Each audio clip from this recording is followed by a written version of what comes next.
Okay, so welcome to another Brightspace Lunch and Learn. The Tuesday and Thursday sessions are focus sessions, and today we're looking at marking in Brightspace. So we're going to have a little bit of a deep dive into the assignment tool with student submissions coming in. We'll see how we go, time permitting, and whether or not people are interested in looking at quizzes as well, or discussion tools, etc. But given enough time at the end of it, we're also happy to field just open questions around this as well. I'm joined by Kelly Boone from the project team. Kel will be helping to keep an eye on whatever's happening in the chat as well and pull me up if I'm going a little bit too off topic. But you're welcome to post things that you want me to look at in there as well.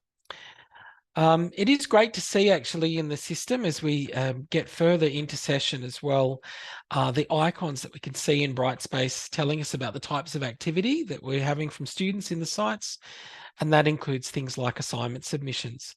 Something I am discovering as well is the importance of clearing your browser cache with Brightspace, as once it starts to kind of get a little bit choked up, you might see these pop-ups appearing just with black bubbles rather than the text appearing.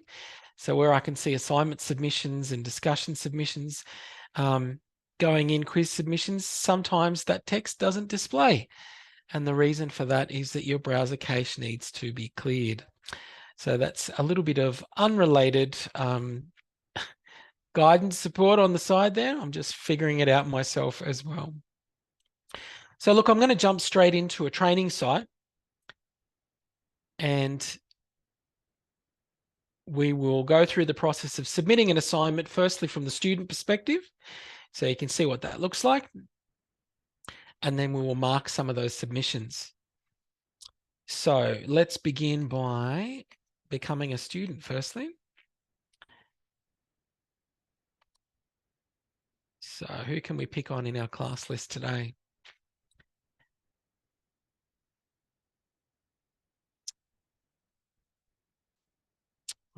Let's go with, let's be Lauren. That would be hilarious. I'm going to impersonate Lauren.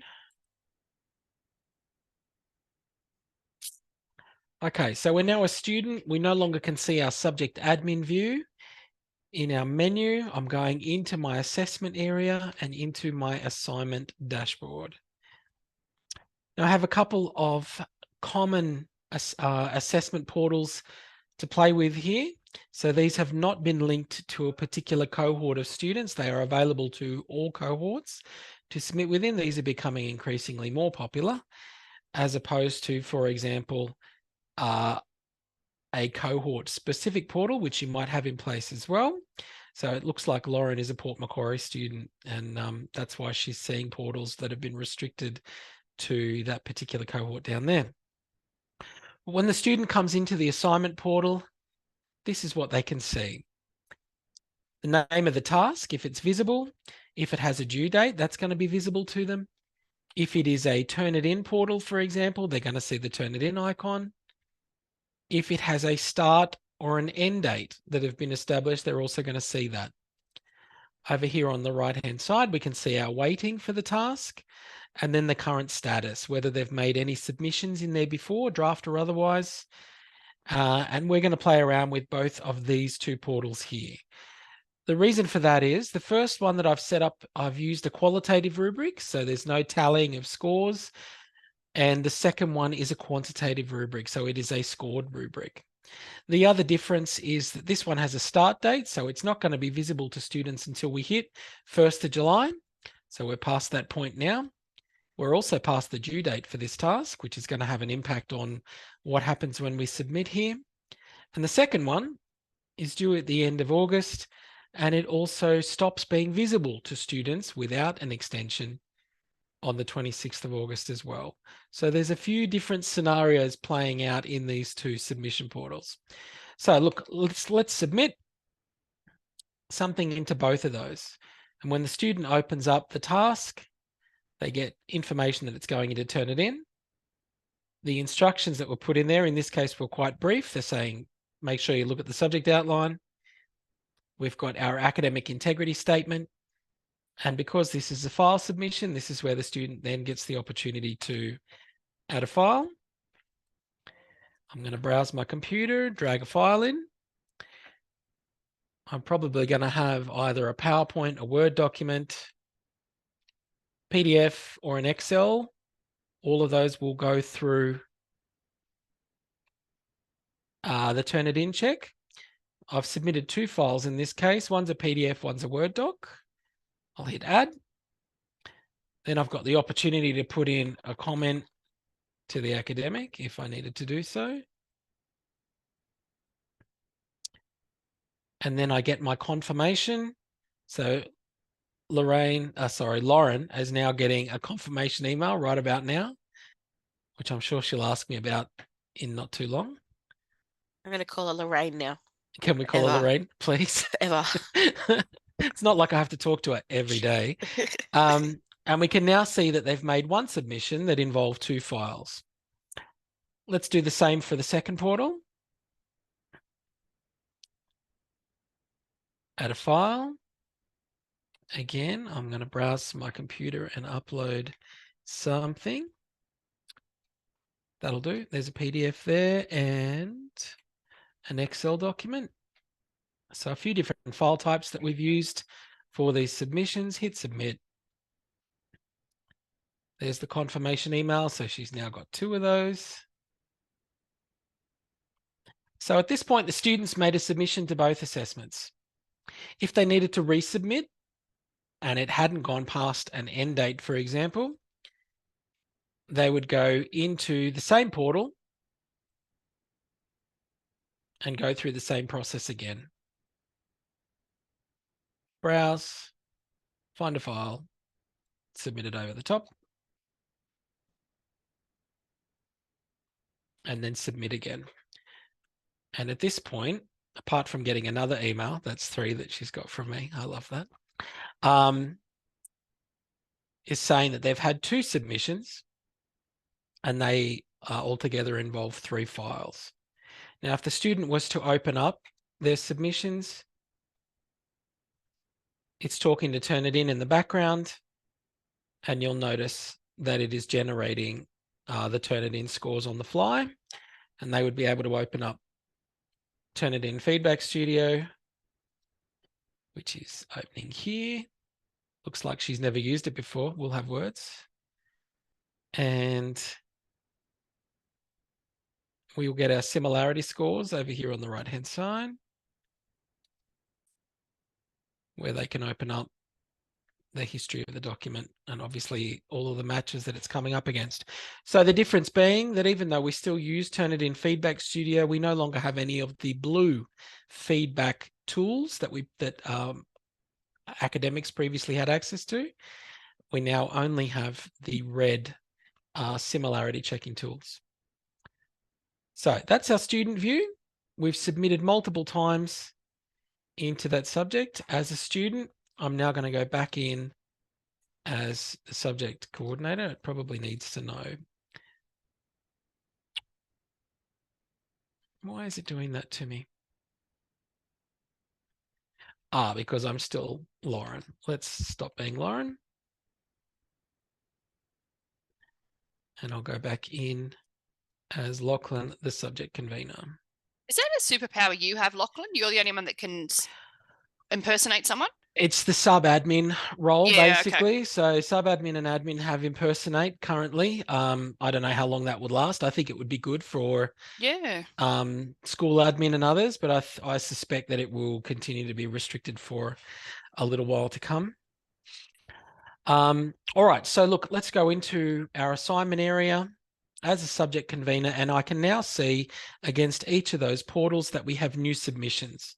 So one way of me opening the submissions that have come in would be to click on that hyperlink. That will open Lauren's papers directly.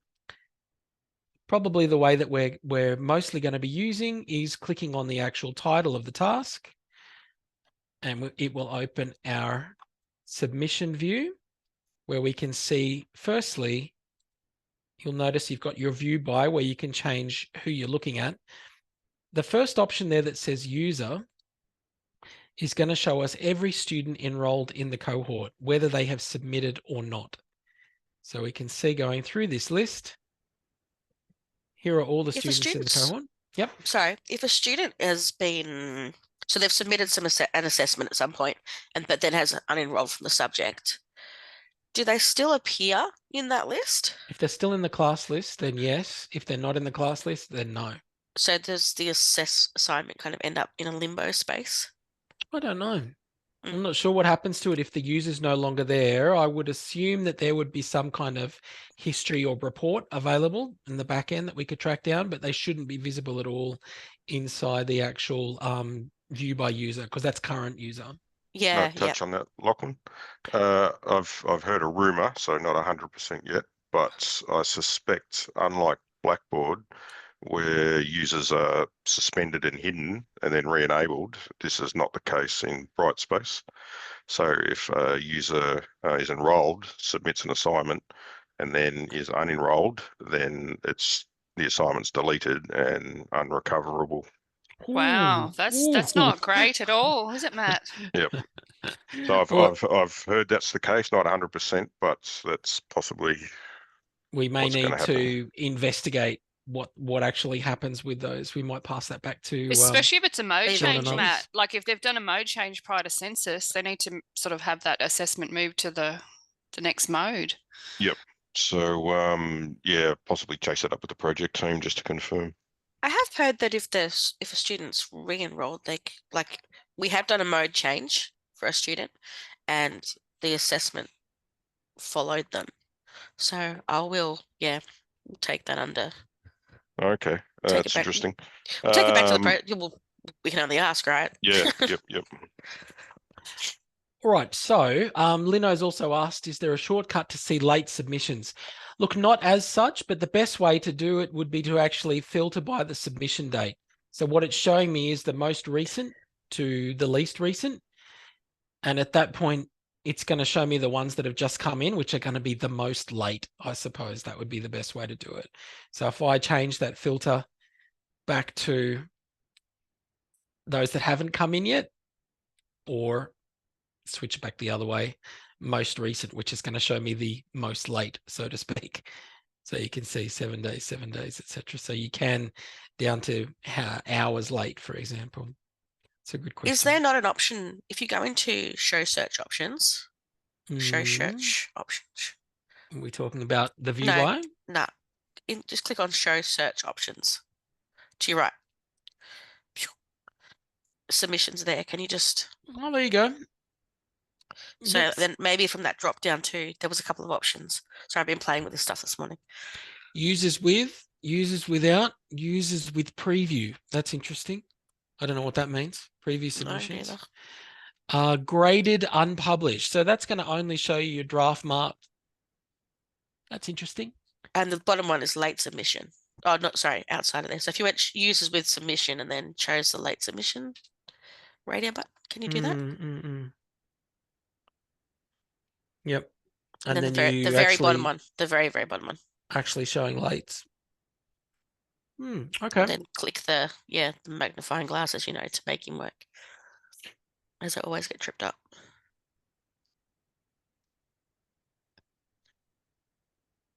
And then it shows them underneath. There you go. Thank you, Amy. You should come more often. Training the trainer. So bulk return comes down to bulk publish.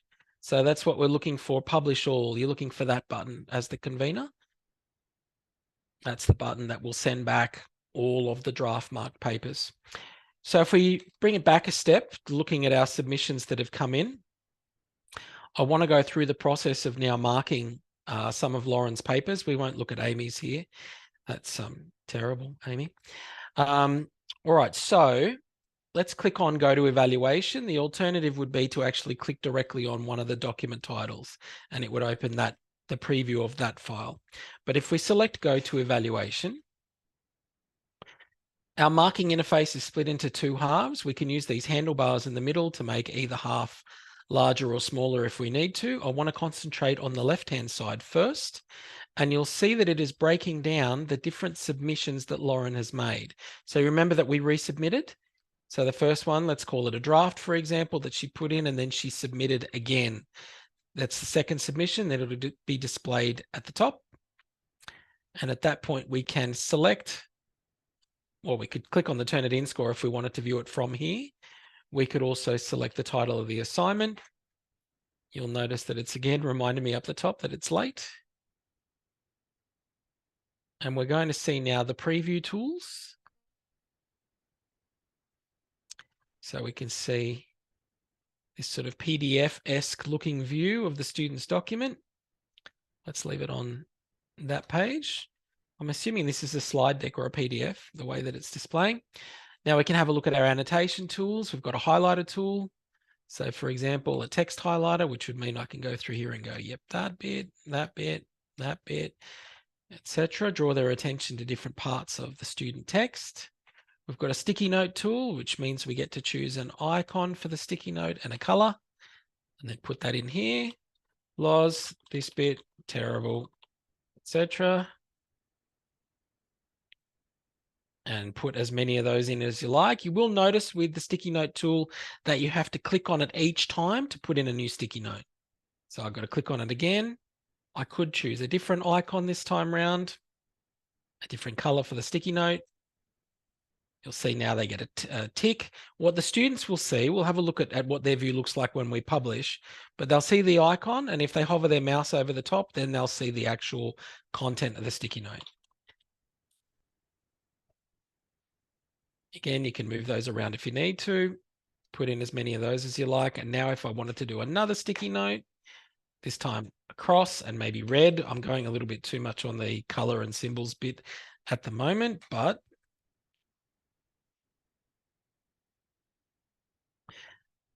etc. So sticky notes, we also have a direct text tool, which means that we can click anywhere in the document and start typing.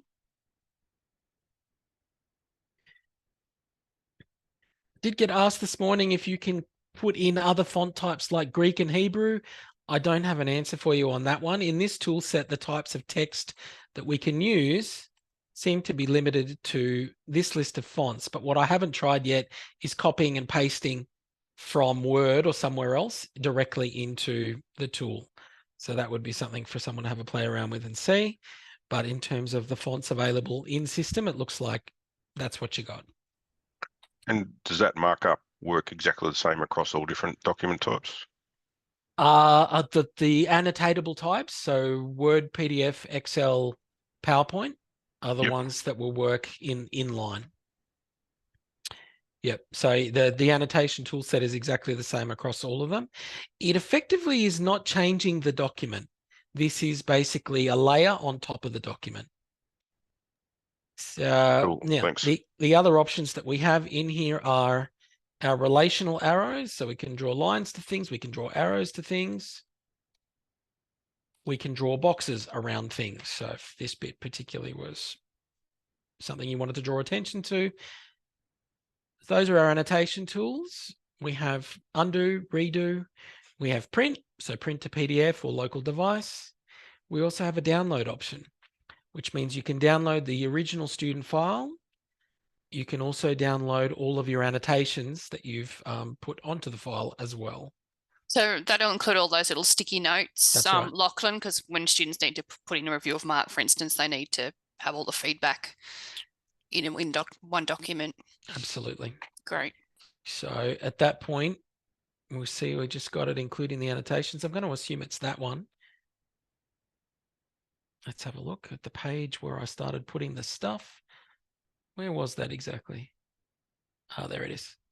So you'll see that they're actually still in line.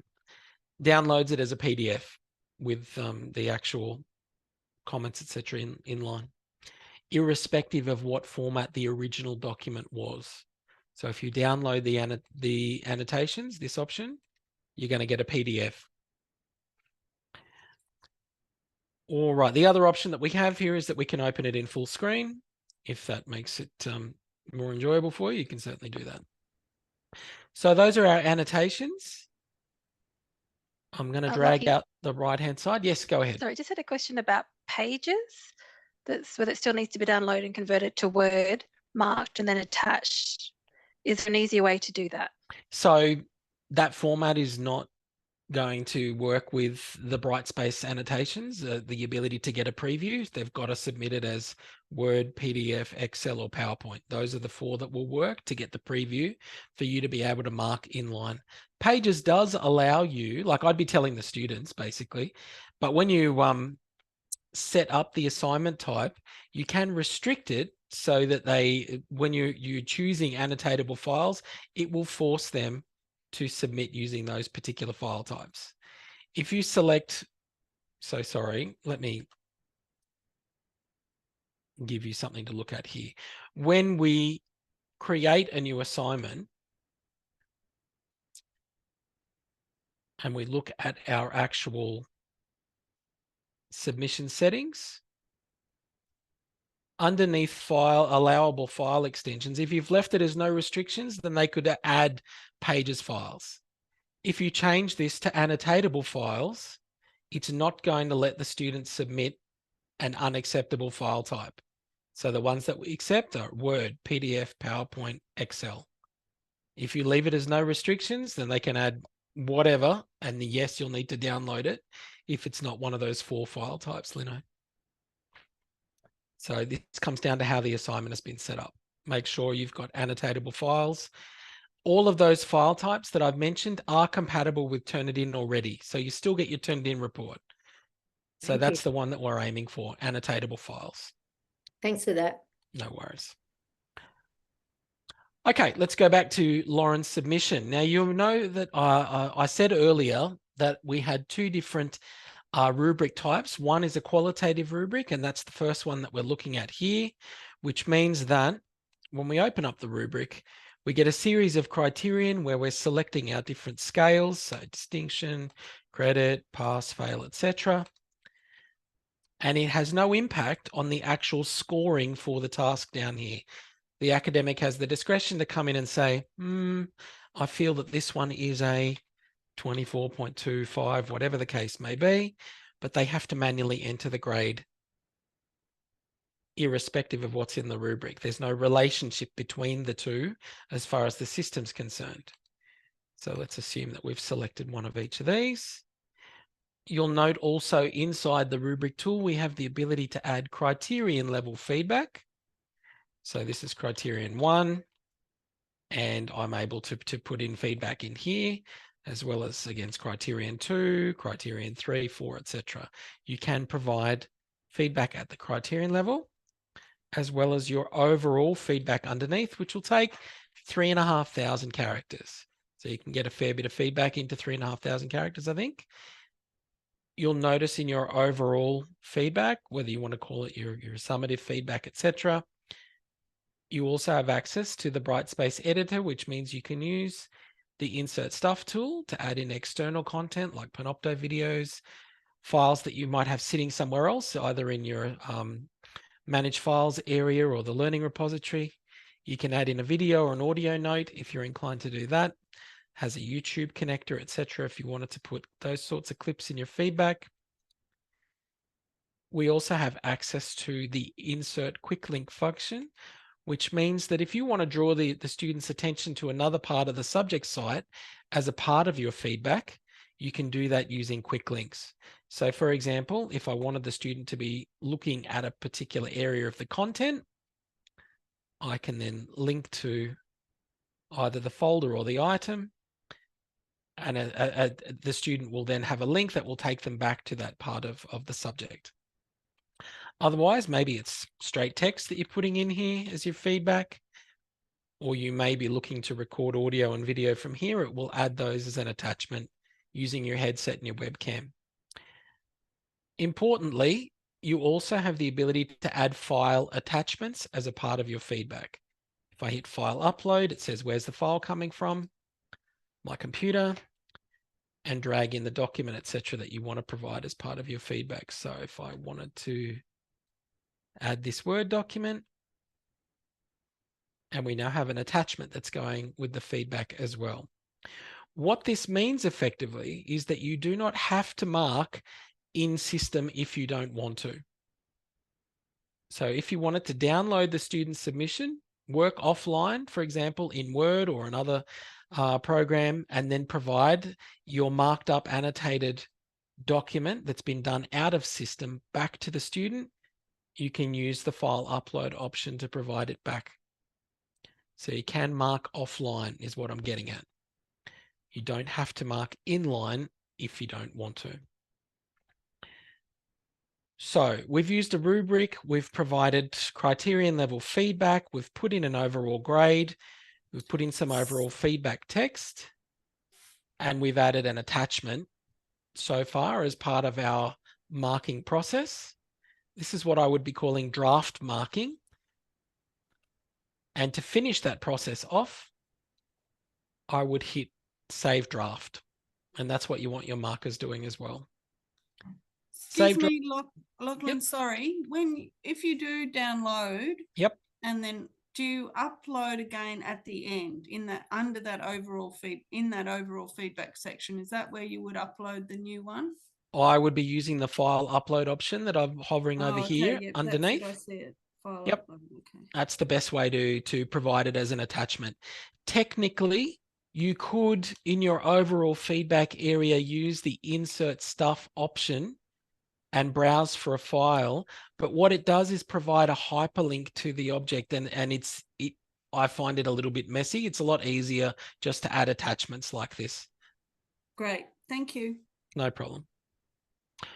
All right, so I'm going to save my draft marking at that point, and it tells me the evaluation has been saved as draft.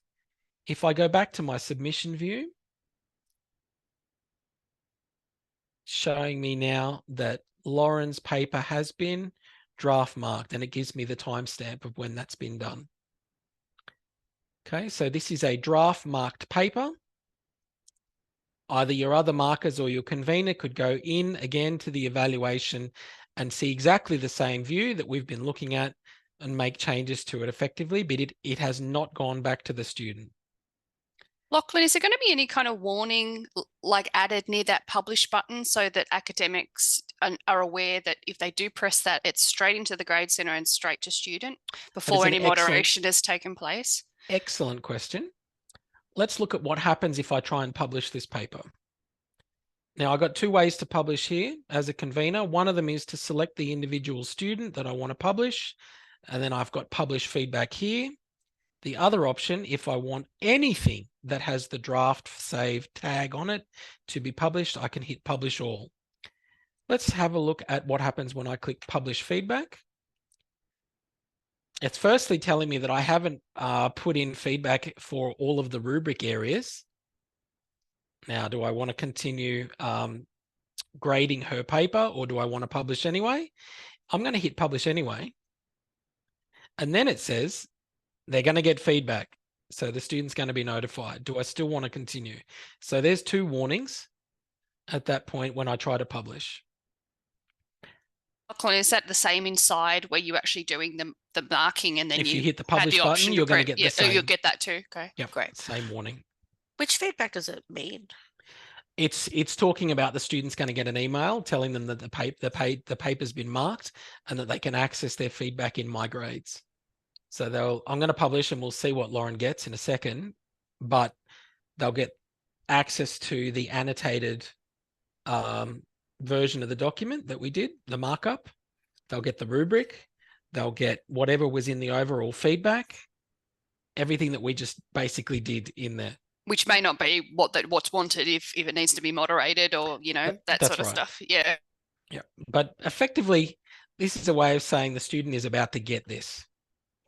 Are you sure you want to continue? Well, I'm going to say yes for that first one.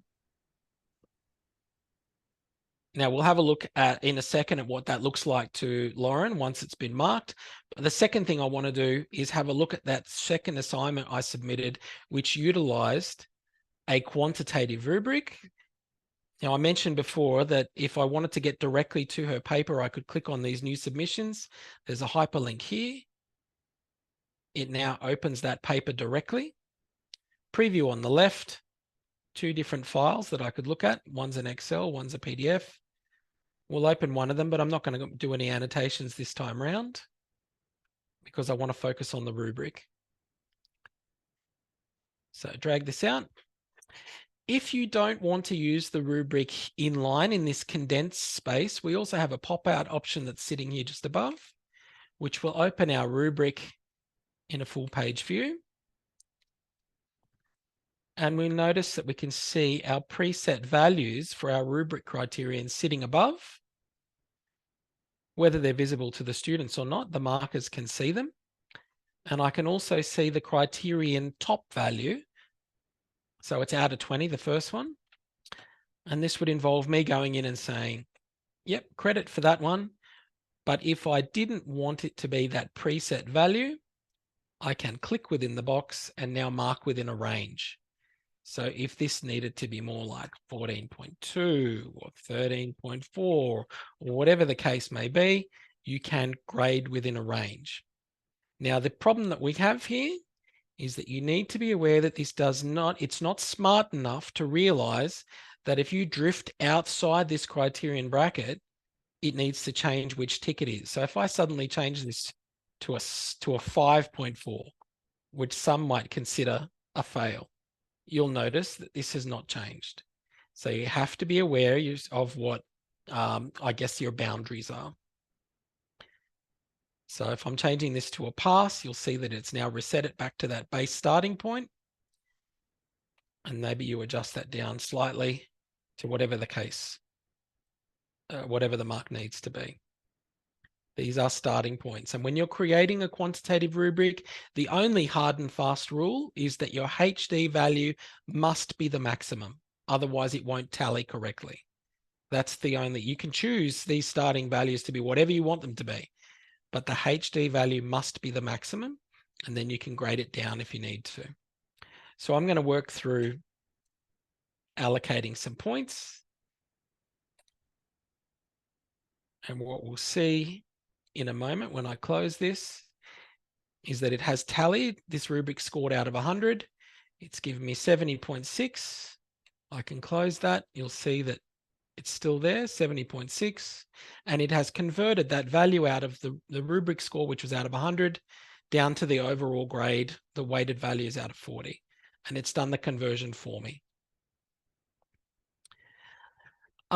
Lino, if you wanted to change a rubric that you've got at the moment that is a qualitative rubric or unscored to a points rubric, you can modify it. You're not going to be able to change a rubric that is where you've already got submissions.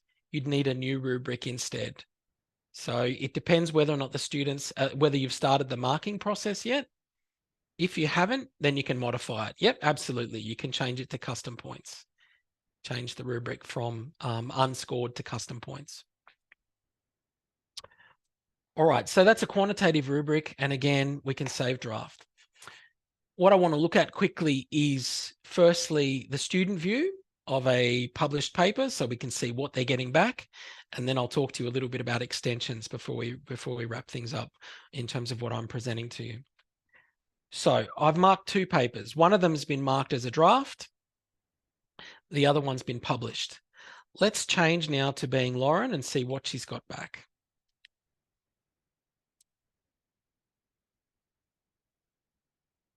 Just change to admin, subject admin, class list. Find Lauren in the list. There she is. Impersonate. Yes, please. Okay, so the students received an email that says, yep, your assignment's been marked. You can now go into my grades, which is what I'm going to do. My subject, my grades. You can get rid of the ad from Brightspace Pulse. Now, the one that we marked and published was this common portal. And this is what the student's getting back. For the task, the score, then you can see that where we provided a quick link, which is what the learning resources part in the overall feedback is, that will take them to the content area in the subject side that I wanted them to look at. There's the text we were putting into that 3,500 character area. Any attachments we have underneath, there's the Word document attachment that I was giving them as part of their feedback. They can download that. Here's their inline feedback, their annotated feedback. If I click on that, new tab, and it opens up the annotation, which if we go far enough in, we'll find the page where I actually did some markups. Where was that? There we go. There are their annotations for them to have a look at. Sticky notes, boxes, arrows, etc., etc. And here's the rubric. So they are all links to open up those discrete parts of their feedback. You just have to wait for that to open, which I think is to do with system resources, maybe. Something for us to investigate, Kel, I think as well, is to do with the rubric view opening afterwards. It seems to be a little bit browser fussy at the moment. But what we're looking for is published rubric. That's a qualitative rubric as well, not a quantitative one. But anyway, that's where the students get access to all of those assets inside My Grades. There is a print button in here somewhere. There it is. What that gives us if we print, I'm wondering, in terms of those assets, probably not much. I'm guessing it's going to be a hyperlink from the looks of things. We might save it as a PDF. Yeah, so it gives us the full view, although the links are active in the PDF. So that's interesting. Underneath My Grades. All right, I'll talk a little bit about extensions and then we can stop for today, I think. Let's jump out of being Lauren.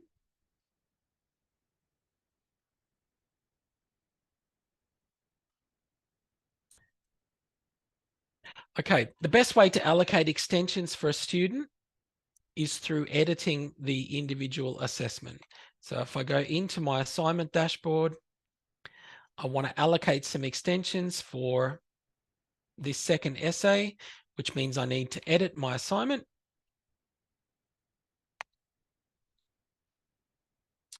Go into our availability dates area. And what we're looking for is this part called special access. Special access is effectively extensions. If I select manage special access, it'll show me a list of students that have been given different dates for submission already in a list. But if I want to add more, I click on add users to special access. If I scroll down a little bit, it shows me the full class list underneath. What I'm going to be doing is changing the due date for a select group of students from the current due date, which is the 29th for the task, to, for argument's sake, a week from now. And then I choose who's getting it. So I can filter my view to either show all students, which would be my user view, or I could change it to particular cohorts of students if I needed to, or particular groups. Let's assume I'm looking at the whole list of students here. And now I would go through and go extension, extension, extension, extension, extension, etc. through the list and hit save. So those students have now been added and given an extra 7 days in the system before they appear as late. It does not talk to the auto 7-day extension tool currently.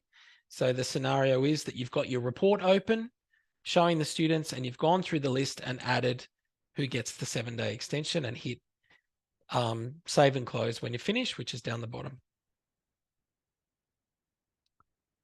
And now those students, when I hit save and close, will have been given 7 days. So we had an interesting question in the training we ran this morning on Assess. So what are the implications of not giving them an extension? So the first part of that answer is, if you haven't given them an extension and they submit late, it appears like this. You'll see how many days, how many hours, if it's on the same day, for example, they've submitted late. That's the only implication up front, really, to begin with, in terms of how their submission will appear to you in the system.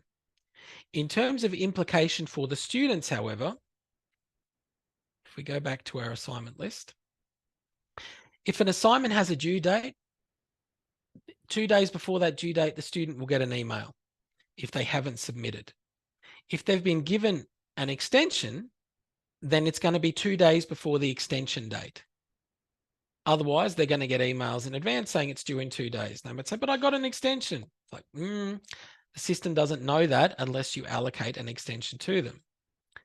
The next part of that equation is if you've set an end date, which means that the assignment portal will no longer be visible to the students from the 26th of August unless they have an extension. If you haven't allocated an extension, then it hits that date and they can no longer see the portal to submit. So yes, there are implications for not allocating an extension in the system, but they're mostly on the student rather than on the academic. For the academic, it just impacts whether or not it displays them being late and how much late they are. From the student side of things, however, if you've utilized something like an end date, if they don't have an extension, they're not going to be able to submit. And also in terms of their communications, when they get that notification from the system that their assessment is due. Those are the two main implications for not having an extension granted in system. All right, we might stop there for today. We've had a bit of a lightning tour of the marking process in the assignment tool. I'm happy to hang around for a little bit if people have got particular questions in and around the marking process. Otherwise, have a great week and thank you for joining us for another Lunch and Learn. Thanks, folks. Thanks, Lachlan. Thanks, Lachlan.